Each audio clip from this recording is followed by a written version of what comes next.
بسم اللہ الرحمن الرحیم۔ حضور اقدس صلی اللہ علیہ وآلہ وسلم کا ارشاد ہے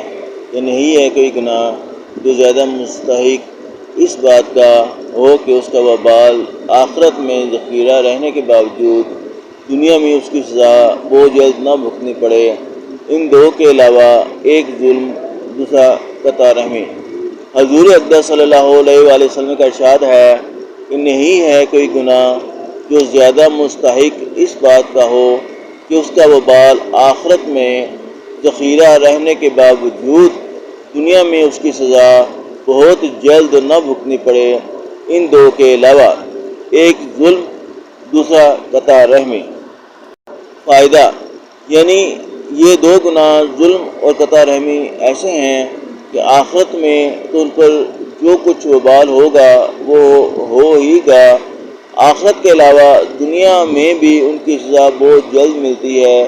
ایک اور حدیث میں ہے کہ حق تعالی شانہ ہر گناہ کی جب چاہے مغفرت فرما دیتے ہیں مگر والدین کی قطع رحمی کی سزا مرنے سے پہلے دے دیتے ہیں۔